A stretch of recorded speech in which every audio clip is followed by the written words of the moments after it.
قابل احترام اللہ تبارک و تعالیٰ کی حمد پاک اور اس کے حبیب کریم کی بارگاہ میں ہدیہ پیش کرنے کے بعد آج کی ہماری نشست کا موضوع جو ہم نے پچھلے جمعے شروع کیا تھا، کتاب الجنائز، مرنے کے احکامات جو ہر مسلمان پہ جاننا جن کا فرض ہے، ان کا ہم نے آغاز کیا تھا۔ اس حوالے سے ہی آج ہماری گفتگو ہوگی۔ میں نے عرض کیا تھا اس نشست میں کہ مرنے کے احکامات جہاں پر ذکر کیے جائیں ان کو جنائز کہا جاتا ہے، اور صحیح بخاری سے لے کر اہل سنت کی 6 کتابوں تک جو الکتب الستہ اور سیاہ ستہ کہلاتی ہیں، ان میں کتاب الجنائز ہر ایک کے اندر موجود ہے، اور ٹوٹل تقریباً کوئی 846 احادیث مبارکہ وہ ہیں جو مرنے سے بعد کے احکامات ہیں ان کے اوپر مشتمل ہیں۔ تو چند ایک احادیث مبارکہ ہم نے شروع کی تھیں، اور پچھلا جمعۃ المبارک اتفاق سے ہمارے سفر المظفر میں حضور علی بن عثمان المعروف داتا گنج بخش علی حجویری رحمۃ اللہ تعالی علیہ کے عرس حوالے سے آ گیا تھا، اس پہ ہم نے گفتگو کی تھی۔ اور اس ماہ مبارکہ میں 2 اور بڑی شخصیات ہیں جن پہ ابھی گفتگو کرنی ہے، لیکن ہم ان کو کتاب الجنائز کے ضمن میں ڈسکس کریں گے۔ ایک حضرت مجدد الفسانی رحمۃ اللہ تعالی علیہ جن کو قاطع شرک و بدعت کہا گیا، اور حضرت امام احمد رضا خان رحمۃ اللہ تعالی علیہ جن کو اپنی صدی کا مجدد کہا گیا، ان کی تعلیمات ابھی باقی ہیں، ان کو ہم انشاءاللہ کتاب الجنائز کے ضمن میں ذکر کریں گے۔ اور ایک آرٹیکل چند دن پہلے آیا اخبار میں، امام احمد رضا خان رحمۃ اللہ تعالی علیہ کی مناسبت سے مفتی منیب صاحب نے لکھا 31 اکتوبر کا دنیا میں، تو بڑے کمال کا ہے، ہمارے سیکھنے کے حوالے سے بہت ساری باتیں اس کے اندر موجود ہیں۔ امام احمد رضا خان رحمۃ اللہ تعالی علیہ کی مناسبت سے ہم انشاءاللہ ان کو بھی ذکر کریں گے، کیونکہ بہت ساری چیزیں ہمارے اندر جو ہمارے رسومات تھیں بنیادی طور پر، ان کو ہم نے مذہب کا درجہ دے دیا، شادی میں بھی اور مرنے میں بھی۔ بظاہر وہ کیا تھیں؟ رسومات تھیں جن کو ہم نے درجہ کس کا دے دیا؟ مذہب کا درجہ دے دیا۔ اور حضرت مجدد الفسانی اور امام احمد رضا خان رحمۃ اللہ تعالی علیہ نے ان دونوں کے حوالے سے ہماری ٹھیک قرآن اور سنت کی روشنی میں رہنمائی فرمائی ہے۔ اس کے اوپر انشاءاللہ گفتگو ہوگی۔ وہ کتاب الجنائز میں تقریباً 157 احادیث امام بخاری نے ذکر کی، چیدہ احکامات انشاءاللہ میں آپ کے سامنے رکھتا جاؤں گا۔ انہی میں سے ایک حدیث مبارکہ یہ تھی جس کو کتاب الجنائز میں امام بخاری نے لکھا کہ کیا کافر بیمار کی عیادت کی جا سکتی ہے یا نہیں کی جا سکتی؟ ایک تو مسلمان کی عیادت ہے، کیا ایک کافر اور غیر مسلم کی یا اہل کتاب کی عیادت اور اس کی تیمارداری کرنا، اس کے پاس جانا، کیا یہ جائز ہے یا ناجائز ہے؟ امام بخاری نے اس کے اوپر صحیح بخاری میں 1356 نمبر حدیث مبارکہ لکھی ہے جو کتاب الجنائز کا تسلسل ہے۔ حضرت انس رضی اللہ تعالیٰ عنہ سے روایت ہے کہ ایک یہودی لڑکا نبی پاک صلی اللہ علیہ وسلم کی خدمت کرتا تھا، وہ بیمار پڑ گیا، تو حدیث کے الفاظ ہیں فَأَتَاهُ النَّبِيُّ، نبی پاک صلی اللہ علیہ وسلم اس کے پاس تشریف لے گئے، يَعُودُهُ تاکہ اس کی عیادت کریں، فَقَعَدَ عِنْدَ رَأْسِهِ، اللہ کے حبیب آقا کریم اس کے سر کی جانب بیٹھ گئے، فَقَالَ لَهُ، حضور نے اس سے فرمایا اسلم، کیا کر لو؟ اسلام قبول کر لو۔ تو اس نے اپنے باپ کے چہرے کی طرف دیکھا کہ میں کیا کروں؟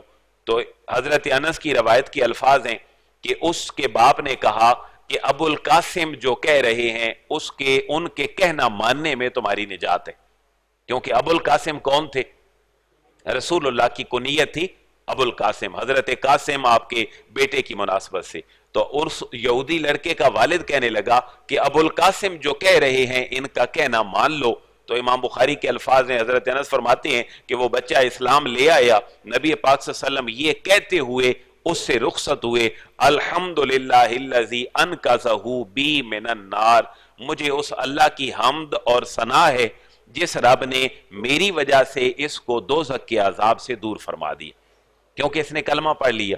تو یہاں محدثین نے اور شارحین نے یہ بات لکھی ہے، آپ غیر مسلم کی بھی اگر عیادت کریں، تیمارداری کریں، تو آپ کے پیش نظر یہ ہو کہ میں نے اس کے مرتے دم تک بھی اس کو اللہ اور اس کے رسول کا کلمہ پہنچانا ہے۔ آپ خود چل کے چلے جائیں، اس کے لیے دعا کر دیں، یہ سارے وہ طریقے ہیں کہ جن کے لیے کسی کو راہ راست پہ لایا جا سکتا ہے۔ تو غیر مسلم کی عیادت بھی اللہ تبارک و تعالیٰ کی حبیب کی سنت ہے، لیکن مشن کیا ہو؟ تبلیغ اسلام۔ مشن کیا ہو؟ تبلیغ اسلام۔ حضور نے فرمایا الحمدللہ الذی انقذہ بی من النار، یہ جو بی کا لفظ ہے، بے اور چھوٹی، یہ بڑا مناسبت والا ہے کہ اللہ کا شکر ہے جس نے اس کو میری وجہ سے آگ سے بچا لی۔ تو یہ وہ مقام ہے جہاں ذات رسالت مآب سے انسانوں کو فائدہ ہوتا ہے۔ یہ وہ فائدہ ہم نہیں کنسیڈر کرتے جو اللہ تبارک و تعالیٰ کی ذات ہمیں فائدہ دیتی ہے۔ رسول نے کلمہ پڑھایا، دوزخ کی آگ سے نجات دلوا دی، تو گویا کہ ذات رسالت مآب سے بھی انسانوں کو کیا ہو گیا؟ فائدہ مل گیا۔ تو اللہ کے حبیب نے اللہ کا شکر ادا کیا، اس اللہ کا شکر ہے جس نے اس کو میری وجہ سے آگ سے نجات دے دی۔ اسی کتاب الجنائز میں ایک اور حدیث مبارکہ ہے، گاؤں اور دیہاتوں میں، شہروں میں بھی عموماً لوگ مسئلہ پوچھتے ہیں کہ ایک جگہ پہ بارش ہوئی شدید اور قبر بیٹھ گئی یا گر گئی، تو کیا اس میت کو یہاں سے نکالا جا سکتا ہے یا اس کو کیا کیا جا سکتا ہے؟ اور دوسرا سوال یہ ہے کہ کیا ایک قبر میں دو مردوں کو دفنایا جا سکتا ہے یا نہیں؟ یہ وہ احکامات ہیں جو کتاب الجنائز کے اندر ہیں۔ پہلا حکم ذرا دیکھیں جو صحیح بخاری کی کتاب الجنائز میں ہے، حضرت جابر رضی اللہ تعالیٰ عنہ سے روایت ہے کہ جب غزوہ احد کا زمانہ قریب آیا تو مجھے میرے والد نے رات کو بلایا۔ راوی کون ہے؟ حضرت جابر، اور ان کے والد کا نام ہے عبداللہ، اور حدیث کی کتابوں میں ان کا پورا نام ہے جابر بن عبداللہ۔ بولیں جی، جابر بن عبداللہ رضی اللہ تعالیٰ عنہ سے روایت ہے جب غزوہ احد کا زمانہ قریب آیا تو میرے والد، جن کا نام کیا تھا؟ عبداللہ، نام تھا عبداللہ، بیٹے کا نام جابر، راوی کون ہے؟ جابر، پورا نام جابر بن عبداللہ۔ روایت کرتے ہیں جب غزوہ احد کا دن قریب آیا تو رسول اللہ نے کہتے ہیں میرے والد عبداللہ نے مجھے پاس بلایا اور مجھے یہ فرمایا کہ میں چاہتا ہوں اور میرا دل یہ کہہ رہا ہے کہ غزوہ احد میں جو آنے لگا ہے میں اس میں پہلا مسلمانوں میں شہید بنوں۔ یہ میری خواہش ہے اور میرا دل کہہ رہا ہے کہ میں جام شہادت نوش کروں گا اور میں غزوہ احد کے شہداء میں کتنا شہید ہوں گا؟ پہلا شہید ہوں گا۔ میں اپنے بیٹے تجھے ایک دو باتیں کہنا چاہتا ہوں۔ پہلی بات یہ کہی کہ میں اللہ اور اس کے رسول کی ذات کے علاوہ کوئی اور چیز تمہارے لیے بہتر چھوڑ کر نہیں جا رہا، جو تمہارے لیے بہتر ہو۔ ممکن پیسہ بھی چھوڑا، پراپرٹی بھی چھوڑی، لیکن یہ کہا کہ اللہ رسول سے بہتر تمہارے لیے کوئی چیز چھوڑ کر نہیں جا رہا، اور میں تھوڑا سا قرض ہے میرے اوپر، اس کو ادا کر دینا اور اپنی بہنوں کا خیال رکھنا۔ میں یہ تین باتیں تمہیں کہہ رہا ہوں۔ راوی کہتے ہیں کہ صبح کے وقت ہم نے دیکھا کہ سب سے پہلا مقتول اور سب سے پہلا شہید غزوہ احد میں حضرت عبداللہ جو حضرت جابر کے والد تھے وہی تھے۔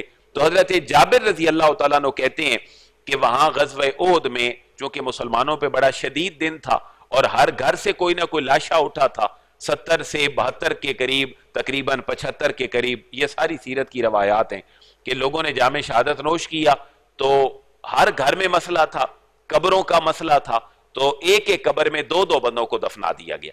تو میرے باپ جن کا نام عبداللہ تھا ان کو ایک اور صحابی کے ساتھ دفن کر دیا گیا، لیکن میرے دل میں دفن کرنے کے بعد دن گزرتے گئے، پریشانی رہتی گئی کہ میرے والد کسی اور بندے کے ساتھ مدفون ہے، تو یہ میرا دل نہیں مان رہا تھا، تو میں چاہتا تھا کہ اپنے والد کو وہاں سے نکال کر کہیں اور دفن کر دوں۔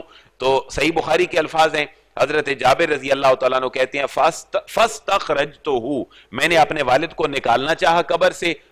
دن کتنے گزر گئے؟ 6 اشہر، 6 مہینے گزر گئے۔ میں اسی تذبذب کی کیفیت میں رہا، آخر میں نے اپنے والد کو قبر سے 6 مہینے کے بعد نکال لیا۔ فَإِذَا هُوَ كَيَوْمِ وَدَعْتُهُ هُنَيَّةً غَيْرَ أُذُنَيْهِ، میں نے اپنے والد کو بالکل اسی طرح پایا جیسے میں نے 6 مہینے پہلے ان کو دفن کیا تھا۔ ان کے جسم میں کوئی تبدیلی نہیں آئی، غیر اذنیہ، سوائے ان کے کان کے جو تھوڑا سا متاثر ہوا تھا۔ اس سے بہت سارے مسئلے پتہ چلے کہ اگر آپ قبر سے کسی مجبوری کی بنا پر کسی میت کو نکالنا چاہیں تو بھی آپ نکال سکتے ہیں۔ کو سیلاب آ گیا، سیلاب آنے کا خدشہ ہے، کہیں کو گندا نالا، کو گندی چیزیں آ رہی ہیں، تو آپ زمانہ اور اس کے حالات و واقعات کے پیش نظر اگر قبر سے نکال کر کہیں اور دفن کرنا چاہیں تو۔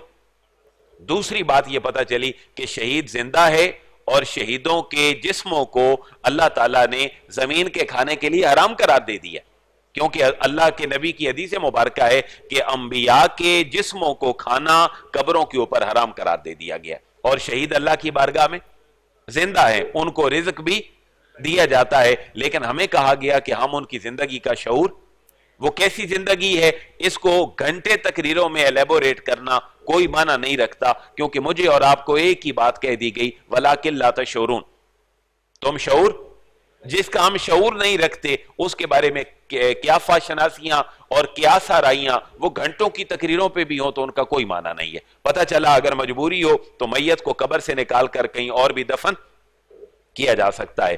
اگلی حدیث مبارکہ جو اسی سے ملتی جلتی ہے قبر کے حوالے سے یہ، کیونکہ کتاب الجنائز ہیں، جس سے میں ایک مسئلہ اور واضح کرنا چاہتا ہوں، اور میں امام مظلوم کا بھی تذکرہ کرنا چاہتا ہوں، امام احمد رضا خان رحمۃ اللہ تعالی علیہ کا۔ میں امام مظلوم اس لیے کہہ رہا ہوں کہ عموماً جو ہمارے وہ دوست ہیں جو اہل سنت والجماعت بریلوی سیکٹس کے علاوہ ہیں، وہ عموماً اہل سنت بریلوی مکتب فکر کو رضا خانی کہتے ہیں، اور اس کے علاوہ ایک اور اصطلاح استعمال کرتے ہیں اہل قبور یا قبوری اصطلاح، کیونکہ یہ قبروں کی پرستش کرتے ہیں، ان کے اوپر جاتے ہیں۔ میں امام مظلوم امام احمد رضا خان کو اس لیے کہہ رہا ہوں کہ غیروں نے تو یہ بات آپ کے بارے میں کہی، اور کچھ امام مظلوم اپنوں کی وجہ سے بھی بن گئے، اپنوں کا عمل کچھ ایسا رہا امام احمد رضا خان کے حوالے سے کہ نہ اپنوں نے وفا کی نہ غیروں نے وفا کی۔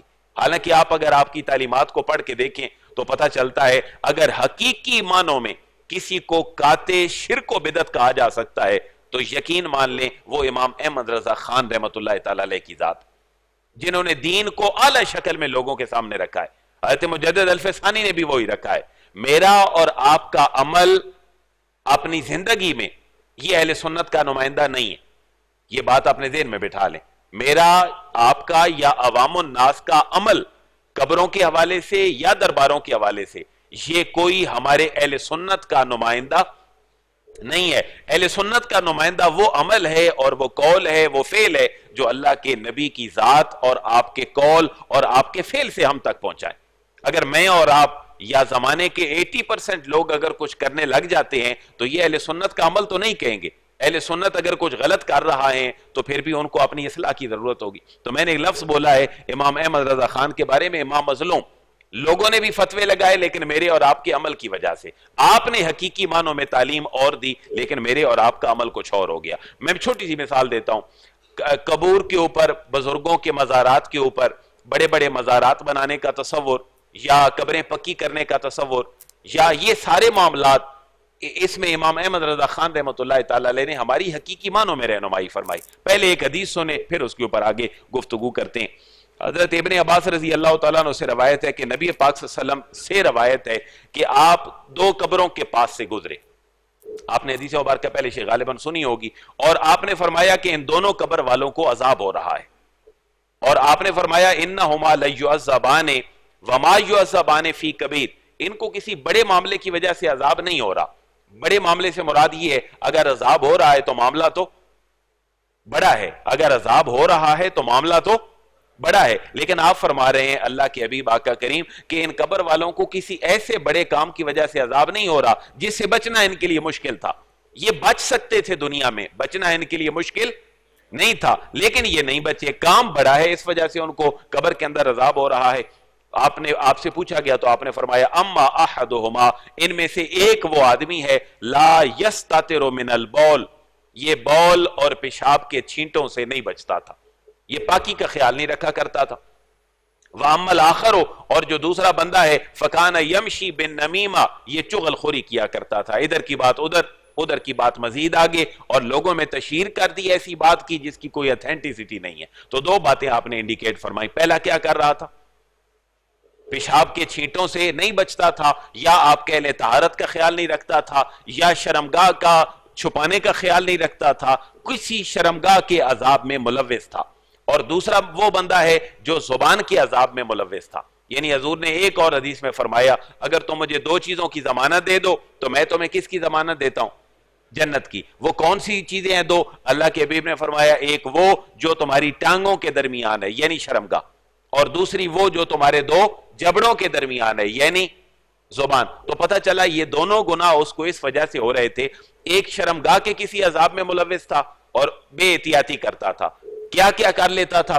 فرض کر لیں پیشاب کے چھینٹوں سے نہیں بچتا تھا، پاکی کا خیال پورا نہیں کرتا تھا، یا اپنی شرمگاہ کو اور اس کو ڈھانکنے اور چھپانے کا پورا انتظام نہیں کرتا تھا، تو آپ نے فرمایا اس کو عذاب ہو رہا ہے. اور دوسرے کو عذاب اس لیے ہو رہا، یہ زبان کی حفاظت نہیں کرتا تھا، اس میں جھوٹ بھی آ گیا، چغل خوری بھی آ گئی، غیبت بھی آ گئی، نمیمہ، تمام چیزوں کو وہاں پر مینج کر لیا. پھر راوی کہتے ہیں، صحیح بخاری کی حدیث ہے، اس کا نمبر ذہن میں بٹھا لیں، 1361 صحیح بخاری کی جدید نمبرنگ کے اعتبار سے نمبر ہے 1361. آپ نے حدیث کے الفاظ ہیں صحیح بخاری کے کہ پھر آپ نے ایک تر شاخ لی کسی درخت کی جو سوکھی نہیں تھی بلکہ تر تھی، اور آپ نے اس کو 2 ٹکڑے کیا، پھر ایک قبر کے اوپر ایک گاڑ دیا اور دوسری قبر کے اوپر دوسرا گاڑ دیا، اور لوگوں نے کہا یا رسول اللہ اس کے اندر کیا مصلحت ہے؟ تو آپ نے فرمایا لَعَلَّهُ أَن يُخَفَّفَ عَنْهُمَا مَا لَمْ يَبْسَا، مجھے اللہ کے گھر سے امید ہے کہ جب تک یہ خشک نہیں ہوگی اللہ تبارک و تعالیٰ ان سے عذاب کو اٹھائے رکھے گا. محدثین نے اسے مسائل کیا کیا اخذ کیے کہ ایک اگر سرسبز درخت ہے اور وہ بھی اللہ کا ذکر کرتا ہے، اگر سرسبز درخت ہے تو وہ بھی اللہ کا ذکر کرتا ہے. اگر دنیا میں حیوانات ہیں، جمادات ہیں، قرآن خود کہہ رہا ہے کہ ہر وہ چیز جو زمین و آسمان کے درمیان ہے وہ اللہ کا ذکر کرتی ہے. میں بالکل نیوٹرل ہو کے ایمانداری سے یہ تھوڑا سا تجزیہ آپ کے سامنے رکھنا چاہتا ہوں. قبر کے اوپر قرآن پڑھنے کا تصور عموماً بدعت کہا جاتا ہے. اب ہم بدعت کی بات میں نہیں پڑھتے، لیکن قرآن پڑھنا اللہ کا کلام ہے، اور پڑھ کون رہا ہوگا؟ انسان اور مسلمان پڑھ رہا ہوگا، اور یہ اللہ کا ذکر ہوگا یا نہیں ہوگا؟ یہ اللہ کا ذکر ہوگا. تو اگر ایک تر شاخ اللہ کا ذکر کرتی ہے، اور رسول اللہ کیا فرما رہے ہیں؟ اللہ قبر والوں سے عذاب کو دور کر دے گا. تو ایک انسان اگر اللہ کا کلام قرآن پڑھ لیتا ہے تو کیا قبر والوں سے عذاب دور نہیں ہوگا؟ اس لیے علماء نے، اہل سنت نے، اکابرین نے، بزرگوں نے، صوفیاء نے، اور عموماً ہمارے گاؤں پنڈوں دیہاتوں میں رواج ہے، لوگ قرآن مجید لیتے ہیں، قبر کے اوپر چل کے پڑھ لیتے ہیں. ہم ایک سیکنڈ کے لیے سوچ لیں، حضور نے نہیں کیا. حضور نے فرض کر لیں ہم نے مان لیا کہ حضور نے ایسا نہیں کیا، تو کیا ایک تر شاخ کا قیاس صحیح بخاری کی حدیث نمبر 1361 کیا اس بات کی دلیل نہیں کہ اللہ کا ذکر اگر قبر کے اوپر ہوتا ہے؟ آپ دانے کیوں ڈالتے ہیں؟ آپ قبر کے اوپر دانے کیوں ڈالتے ہیں؟ بتائیں. وہ ثواب، دانے ڈالنے سے کیا ثواب ملتا ہے؟ پرندے آتے ہیں، آپ اگر دانا ڈال دیتے ہیں تو قبر کے اوپر پرندے آتے ہیں، اور پرندے قبر پہ بیٹھتے ہیں. جب ایک ذی روح چیز قبر کے اوپر بیٹھتی ہے تو علماء نے یہ دیکھا، سوچا بزرگان دین نے کہ وہ بیٹھتی ہے تو اللہ کا ذکر بھی کرے گی. قبر کے اوپر جانا، وہاں پر کسی تر ٹہنی کا لگانا، آج بھی دیکھ لیں جب بھی کوئی بندہ فوت ہوتا ہے تو ہم نے ایک عمل دیکھا ہے، کرتے بھی ہیں سارے، کہ ٹہنی ایک سبز سی لیتے ہیں اور کس جانب اس کو گاڑ دیتے ہیں؟ سر کی جانب گاڑ دیتے ہیں. رسول اللہ نے یہ ٹہنی گاڑی یا نہیں گاڑی؟ پتہ چلا اللہ کے نبی کے دین نے جو کچھ اصول دے دیے، ان اصولوں کے مطابق اگر آگے چلتے رہیں گے تو شیپس بدلتی رہیں گی، لیکن ان کو بدعت نہیں کہا جائے گا. اگر ہم بدعت کے فتوے لگائیں گے اور دوسری طرف سے جواباً مرتد ہونے کے اور گستاخ ہونے کے فتوے آئیں گے تو اس امت کا حال آپ دیکھ چکے ہیں کہ وہ کس لیول پہ پہنچ چکا ہے. تو اللہ کے حبیب کا یہ 2 ٹہنیاں گاڑنا اس بات کی دلیل ہے کہ وہاں وہ کیا کر رہی ہیں؟ اللہ کا. ورنہ اگر اللہ کے ذکر کے علاوہ کوئی اور بات ہے تو پھر دیکھیں کہ میں اور آپ اس کی توجیہ کیا کر سکتے ہیں. آپ بھی پڑھے لکھے لوگ ہیں، اس معاشرے میں بڑی ہمت کے ساتھ آنکھیں کھول کے رہتے ہیں. اگر سبز ٹہنی گاڑی ہے اور 2 ٹکڑوں میں وہ بٹی ہوئی ہے تو اللہ کے ذکر کے علاوہ اور کیا کیفیت اس کی ہو سکتی ہے؟ ظاہر ہے کوئی عقلی کلی ایک عام انسان مولوی مائنڈ سیٹ کے علاوہ کسی شاخ کے توڑ کر وہاں گڑنے میں اور کیا حکمت ہو سکتی؟ اتنی بڑی تو نہیں تھی کہ اس کو 15 بندوں نے لیا ہو اور پھر اس کو وہاں پر اکھیڑا ہو. ظاہر ہے وہ ٹہنی تھی، آپ نے اس کو 2 حصوں میں تقسیم کر دیا، وہ بہت بڑی بھی نہیں تھی. پتہ چلا کہ اگر کوئی اصول اور اصل ہمیں شریعت سے ملتی ہے اور اس کی شیپ بدل بھی جاتی ہے تو کوئی حرج نہیں ہے. اب ایک اور بات میں دیانتداری سے تجزیہ کر کے آپ کے سامنے رکھوں. بزرگان دین کے مزارات پہ بہت بڑے بڑے کبوں کا ہونا، ڈبل ٹرپل سوری بڑے بڑی چیزوں کا ہونا، یہ روضہ رسول میں کیا ایسا ہے یا نہیں ہے؟ اللہ کے حبیب کا مزار پر انوار کیا اس پہ بڑے گنبد کا ہونا یا بڑی جگہ کا ہونا ہے یا نہیں ہے؟ اگلی بات دیکھیں، آپ چلے جائیں عراق میں، ایران میں، روس میں، ازبکستان میں، تاجکستان میں، جہاں امام بخاری، امام مسلم، بڑے بڑے محدثین کے مزارات ہیں، بر صغیر پاک و ہند میں، پاکستان میں، انڈیا میں، کہیں بھی چلے جائیں، کیا بزرگان دین کے مزارات ہیں یا نہیں؟ میں جواز پہ دلیل نہیں پیش کر رہا کہ اگر وہ ہے تو یہ بھی جائز ہے، وہ ہے تو یہ بھی جائز ہے، لیکن آپ اہل سنت کا پورا لٹریچر اگر کھنگال لیں تو آپ کو ایک جملہ نظر آئے گا کہ 14 صدیوں میں ایک سنی علماء کا ایک طرز عمل رہا، اور اس طرز عمل کے پیچھے حکمت کیا تھی؟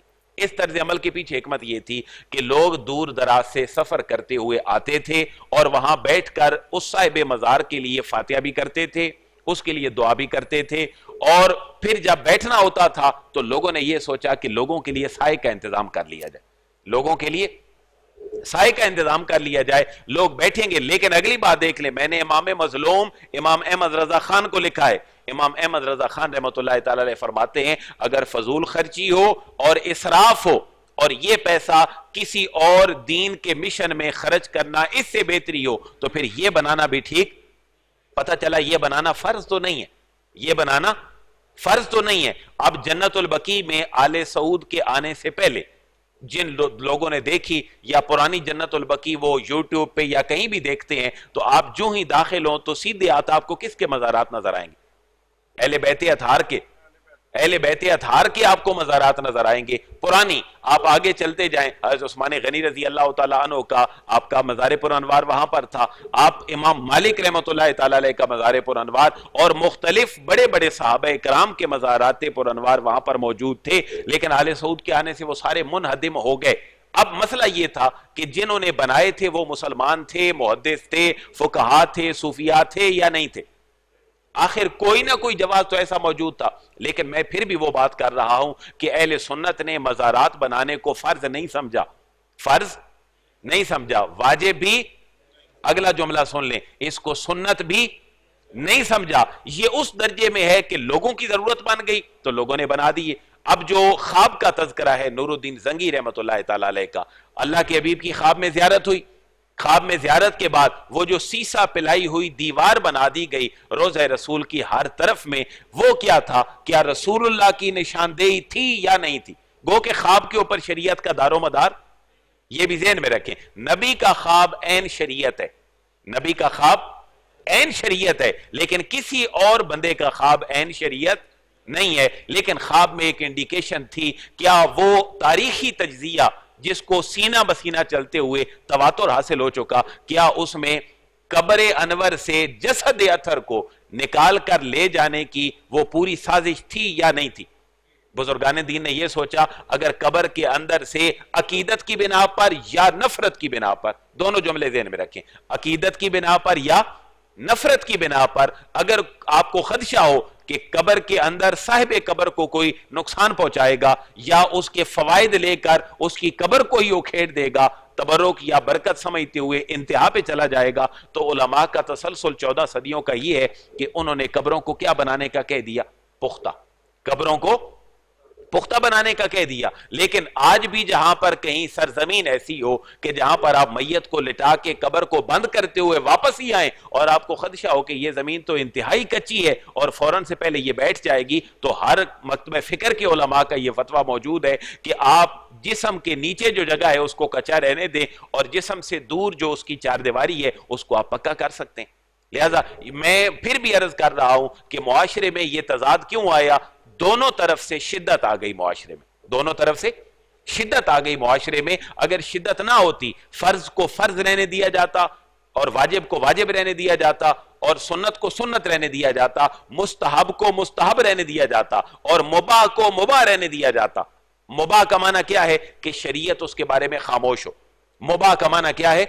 شریعت اس کے بارے میں خاموش ہو، کچھ نہ کہا ہو، نہ غلط نہ صحیح، امت اپنے طرز عمل سے اس کو بہتر بنا لے، جو وقت کی ضرورت ہے اس کے مطابق بنا لے۔ تو فقہا نے اس کو کیا کہا؟ یہ کیا ہے؟ یہ مباح ہے۔ تو یہ مباح کے درجے میں آئے، یہ کسی اور درجے پر نہ پہنچے۔ اب میں امام احمد رضا خان رحمۃ اللہ تعالیٰ علیہ کے حوالے سے جس آرٹیکل کا ذکر کر رہا ہوں، اس کو آپ خود بھی پڑھیں چل کے، اور خصوصاً میرے بھائی اہل سنت والجماعت، جو بریلوی سکول آف تھاٹ سے جن کا تعلق ہے وہ اس کو ضرور پڑھیں، اور یہ دیکھیں کہ امام احمد رضا خان رحمۃ اللہ تعالی علیہ شرک کو بھی ختم کرنے والی شخصیت تھے اور بدعت کو بھی ختم کرنے والی شخصیت. لیکن میں اور آپ کی تعلیمات سے دور ہیں تو ہمارے عمل کے اندر تھوڑی سی زیادتی آ گئی، ہمارے عمل کے اندر زیادتی آ گئی. اور ہمیں رضا خانی کیوں کہا گیا یا ہمیں اہل قبور کیوں کہا گیا؟ کہ ہمارے غلط عمل کی وجہ سے. دیکھیں جی، میں نے اہل سنت کا عقیدہ واضح کر دیا. میں آج بھی اس آرٹیکل کا حوالہ دے کر آپ کے سامنے یہ بات رکھنا چاہتا ہوں. 31 اکتوبر کا روزنامہ دنیا ہے. یہ کس تاریخ کا جی؟ 31 اکتوبر کا روزنامہ دنیا ہے، اور اس کے 11 نمبر پیج پہ پورا آرٹیکل مفتی منیب صاحب نے لکھا ہے، امام احمد رضا اور رد بدعات و منکرات. رد بدعات و منکرات، کہ بدعت اور منکر چیزیں یہ ہمارے مزارات پہ اور ہمارے بزرگان دین کے قبروں کے حوالے سے یا ہمارے عمل میں کہیں پر یہ چیزیں نہیں ہونی چاہیے. بہرحال یہ تو ایک لمبی بات ہے، اس کو آپ خود ذرا دیکھیں گے کہ اس کے اندر کیا ہے. میں تعظیمی سجدے کے حوالے سے آپ نے لکھا ہے کہ کسی بھی قسم کا مزارات کو سجدہ تعظیمی ہو یا مزار کے سامنے ہو یا زمین کو چوم کر ہو یا حد رکوع تک جھکنے کو ہو، تو امام احمد رضا خان رحمۃ اللہ تعالی علیہ نے اس کو ممنوع لکھا ہے. اس کو کیا لکھا ہے؟ ممنوع لکھا ہے. یہ وہ بات ہے جو عین شریعت کے مطابق ہے. میرا اور آپ کا عمل اگر زیادتی پہ ہے تو ہمیں تھوڑی سی واپسی کرنی چاہیے. اور پھر آپ لکھتے ہیں بالکل ایگزیکٹ وہی عبارت، اولیاء کرام کے مزارات کی بات کو تو چھوڑیے. امام احمد رضا خان رحمۃ اللہ تعالی علیہ لکھتے ہیں اولیاء کرام کے مزارات کو تو چھوڑیے. آپ لکھتے ہیں زیارت روضہ انور سید اطہر آقا کریم صلی اللہ تعالی علیہ وآلہ وسلم کے وقت جب آپ زیارت کرنے کے لیے جاتے ہیں تو وہاں پر بھی یہ سارے معاملات کرنا اور طواف کرنا یا یہ سارے معاملات جن کا ذکر پیچھے کر دیا، آپ نے فرمایا یہ سب ان چیزوں میں سے ہیں جو بدعات کہلاتی ہیں. امام مظلوم کا نام میں نے کیوں دیا؟ اپنے ہمارے دوست اہل سنت والجماعت کبھی بھی امام احمد رضا خان کی کتابوں کو ہاتھ لگانا پسند نہیں کرتے. میں معذرت چاہتا ہوں اگر کسی کے لیے یہ سخت بات ہو تو. میں ووٹنگ نہیں کرواتا کہ کتنے اہل سنت کے لوگوں نے امام احمد رضا خان کی تعلیمات کو پڑھا ہے. اگر ہمارے عمل میں زیادتی آ گئی ہے تو وجہ صرف اور صرف علم سے دوری ہے. وجہ صرف کیا ہے؟ علم سے دوری ہے. ہمارے ان دوستوں کو بھی خیال کرنا چاہیے کہ محبت بانٹنی چاہیے جو ایک غلط عمل کے بعد شدت اختیار کرتے ہیں. غلط عمل کے بعد رسول اللہ نے بھی اپنے معاملات میں شدت اختیار نہیں کی. آپ اگر تنقید کریں گے تو معاشرے میں اصلاح نہیں ہوگی. آپ اگر تنقید کریں گے تو معاشرے میں اصلاح نہیں ہوگی. رہ گئی بات عرس کی، دوستوں نے بہت سارے سوالات کیے، میں اس کا بھی جواب دینا چاہتا ہوں. عرس بزرگوں کا یا کسی مرنے والے کا کل یا 40واں یا 10واں یہ فرض واجب نہیں ہے اور یہ مقصود بھی نہیں ہے.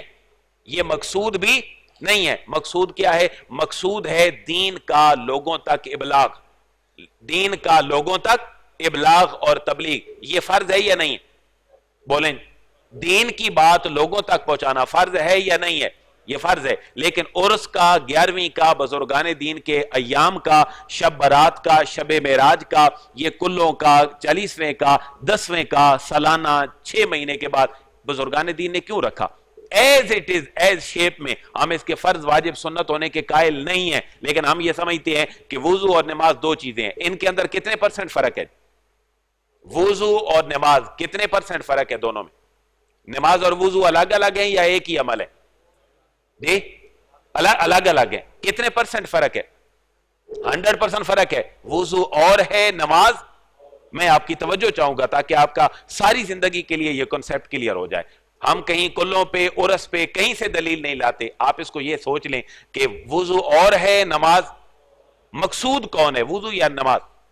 نماز مقصود ہے، لیکن نماز مقصود تھی اور اس کی طرف جانے والے راستے کو بھی کنڈیشنلائز کر دیا گیا. کیا وضو کے بغیر نماز ہو جاتی ہے؟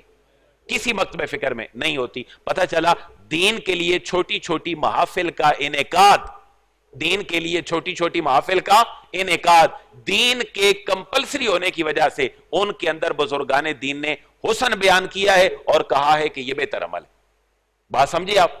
میں بالکل بہت نیچے والے لیول پر آ کر اپنی قبر میں جانے کے خوف سے آپ کو یہ جملہ بیان کر رہا ہوں کہ اللہ کے حبیب سے مجھے شفاعت کی امید ہے.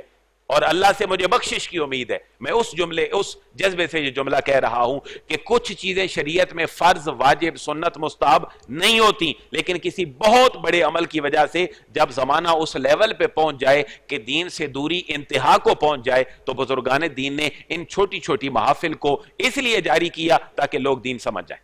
لوگ کیا کریں؟ دین سمجھ جائیں. میں اپنے ان دوستوں سے دکھی ہوتا ہوں جو کل شریف کی محفل میں، 40ویں کی محفل میں صرف 1 گھنٹہ تقریر اس موضوع پہ کرتے ہیں کہ کل جائز ہیں، کل جائز ہیں. جو آئے بیٹھے ہیں وہ کیا سمجھ کے آئے بیٹھے ہیں؟ وہ کیا سمجھ کے آئے بیٹھے ہیں؟ وہ آئے بیٹھے ہیں، انہوں نے جائز کی حد تک سمجھا ہے. آپ اس کے اندر دین پڑھا دیں. آپ مساجد کے اندر اگر یہ محافل ہوں، آپ ملٹی میڈیا کے ذریعے لوگوں کو غسل دینے کا طریقہ سکھا دیں، لوگوں کو کفن دینے کا طریقہ سکھا دیں. ٹھیک ہے؟ اور یہ ہماری محفل میں نہیں ہو رہا. ہمارے کلوں کی، 40ویں کی، 10ویں کی محفل میں یہ کام نہیں ہو رہا. حالانکہ بزرگان دین نے یہ محفل کا انعقاد اس لیے کیا تھا. اس کے قصوروار عوام ہے. اس کے قصوروار کون ہے؟ عوام ہے. مثلا ماں کی شان پڑھنا ماں کے مرنے کے بعد، باپ کی شان پڑھنا باپ کے مرنے کے بعد، اور اس میں گھنٹہ گھنٹہ طول دے کے سپیشل لوگوں کو بلانا، یہ آپ کی کمزوری ہے، یہ علماء کی کمزوری تو نہیں. یہ آپ لوگوں کی کمزوری ہے. میں چونکہ ڈسا ہوا ہوں 20-22 سال سے، آپ لے جاتے ہیں علماء کو، آپ بٹھاتے ہیں. مولوی صرف دعا کے لیے ہوتا ہے، آپ اس کی تقریر سننا پسند نہیں کرتے. 3 گھنٹے کی آپ منقبت اور نعت شریف پڑھواتے ہیں، لیکن 15 منٹ کا بیان ایک مولوی صاحب کا کرواتے ہیں، تو لوگوں کے اندر علم کہاں سے آئے گا؟ اس لیے بزرگان دین نے عرس کو یا ان چیزوں کو اس لیے جاری کیا. یہ فرض، واجب یا سنت نہیں ہے. فرض، واجب یا سنت نہیں ہے. لیکن اگر کوئی ان کو بدعت اور کفر اور شرک کے اڈے کہے گا تو یہ بھی یقیناً تنقید ہے، اور تنقید سے کبھی اصلاح نہیں ہوتی. اور جو قبر پہ جا رہا ہے، کسی بزرگ کے مزار پہ جا رہا ہے، اگر وہ غلط عمل جا کے وہاں کرتا ہے جس کی قرآن، حدیث اور سب سے بڑی بات کہ امام احمد رضا خان کا فتویٰ جس کی اجازت نہیں دے رہا، تو پھر آپ کیا کہیں گے کہ ہم تو اس سمت میں جا رہے ہیں کہ جس کی منزل ہی کوئی نہیں. میں تو سمجھتا ہوں کہ معاشرے کا اصل مسئلہ کیا ہے؟ اصل معاشرے کا مسئلہ یہ ہے کہ ہم اپنے بچوں کو صلاح الدین ایوبی کی باتیں سناتے ہیں، ہم اپنے بچوں کو غازی علم الدین شہید کی باتیں سناتے ہیں یا نہیں سناتے؟ کیا معاشرہ یہ چاہتا ہے کہ نہیں کہ ہمارا بچہ عاشق رسول بنے؟ لیکن میں غلط یا صحیح کی بات ہی نہیں کرتا کسی ڈیسیجن کی. دیکھیں، ایک عورت کی وجہ سے 2 بندے پھٹے چڑھے. کون کون سے؟ ایک گورنر اور ایک غازی ممتاز قادری شہید رحمت اللہ تعالی علیہ. جو کاز تھی، جو وجہ تھی، وہ آج بھی ایز اٹ از ہے. میں غلط صحیح کی بات نہیں کرتا، میری ایک اپنی اوپینین ہے، اس کو سن لے. وہ کیا ہے کہ کیا وزڈم، دانش، عقل، حالات زمانے کے مطابق چلنا، کیا یہ بھی ہمیں کوئی سکھائے گا یا نہیں سکھائے گا؟ مان لیا آپ کا فیصلہ ٹھیک ہوگا، مان لیا سیشن کورٹ، ہائی کورٹ یہ فیصلہ اپنا الگ دے چکی کہ یہ اس کی سزا موت ہے، آپ نے جا کے اس کے فیصلے کو تبدیل کر لیا.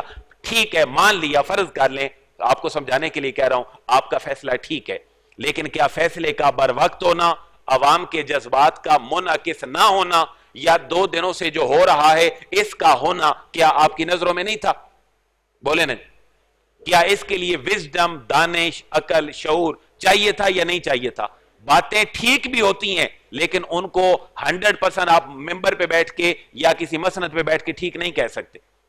باتیں 100% ٹھیک بھی ہوتی ہیں، لیکن آپ کا سٹیٹس، معاشرے کے حالات آپ کو اجازت نہیں دیتے ہوتے کہ آپ 100% ان کے سامنے بیان کر دیں. حالانکہ ہوتی وہ کیا ہے؟ ریئلٹی. اس کی میں مثال نہیں دیتا کیونکہ میں ممبر پہ بیٹھا ہوں. میاں بیوی کا ایک تعلق ہے، کیا آپ لوگوں کو بتاتے ہیں کہ میاں بیوی یوں کرتے ہیں تو اولادیں پیدا ہوتی ہیں؟ کیا یہ ہوتا ہے کام یا نہیں ہوتا؟ کام ہوتا ہے یا نہیں ہوتا؟ لیکن بیان کوئی کرتا ہے یا نہیں کرتا؟ آپ اولاد کے سامنے بیٹھ کے بیان کر دیں گے کہ ہم نے یوں کیا تھا تو پیدا ہوا تھا. پتا چلا حالات اور زمانہ اور واقعات اور انوائرمنٹ کو بھی ہمیشہ قاضی، مفتی اور جج اور کسی بھی مسند پہ بیٹھنے والا بندہ ضرور آبزرو کرتا ہے اور لوگوں کو ڈیل کرتا ہے. اگر جو خطابات بعد میں ہوئے پی ایم صاحب کے یا اس کے بعد چیف جسٹس صاحب کا بیان ہے، یہ پہلے بھی تو ہو سکتا تھا. واقع فیصلے سے پہلے نہیں ہو سکتا تھا؟ اعتماد میں نہیں لیا جا سکتا تھا قوم کو؟ دوسری بات یہ ہے کہ آپ نظام تعلیم اور پڑھاتے ہیں، آپ کا اذان بچے کے کان میں پیدا ہوتے پڑھاتے ہیں، نکاح اس کا شریعت کے مطابق کرتے ہیں، مرتے ہوئے آپ جنازہ پڑھتے ہیں، دعائیں کرتے ہیں، آپ ایک مسلم معاشرے میں جیتے ہیں، یہ کیا بات ہے کہ آپ قانون پھر بھی وہ لے کر چلتے ہیں جو آج سے 300 سال پہلے کا ہے؟ بلاسفیمی کا مسئلہ ہو، گستاخی رسول کا مسئلہ ہو، کوئی بھی ناموس رسالت کا مسئلہ ہو، علماء کے لیے چیلنج کا لمحہ نہیں کہ وہ قانون سازی کروانے میں ناکام ہے۔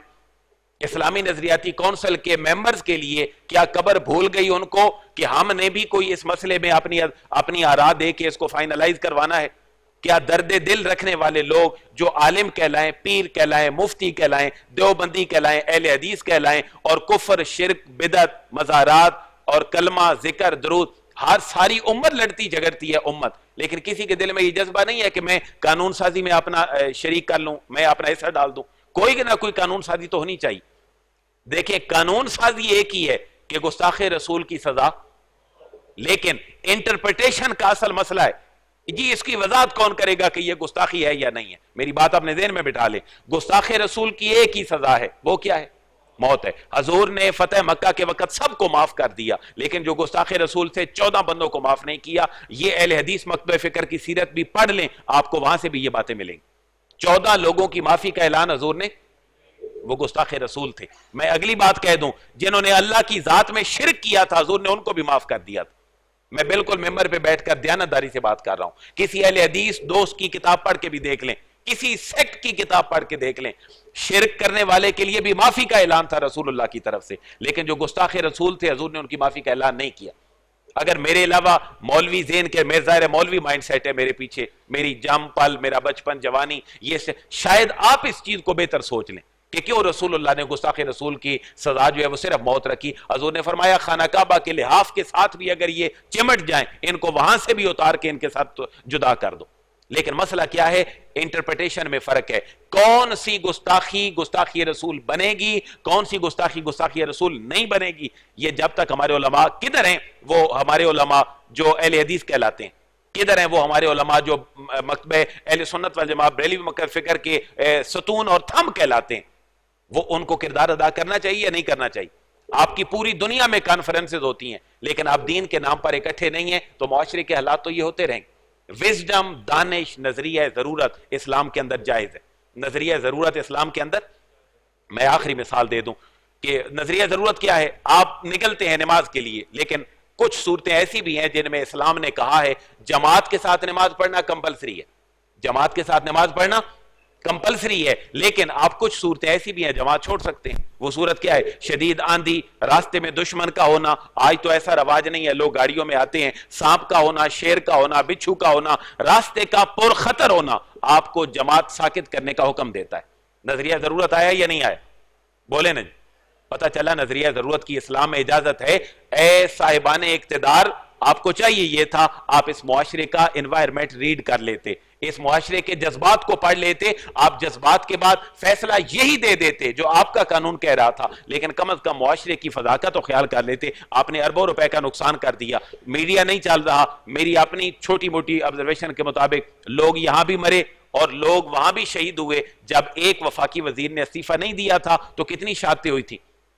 6-7 شہادتیں تو ہوئی تھیں۔ پتہ چلا ایک آدمی کی جان کو بچاتے ہوئے آپ سینکڑوں آدمیوں کی جان اگر داؤ پہ لگائیں تو یہاں پھر وزڈم، شعور اور دانش کی ضرورت ہے۔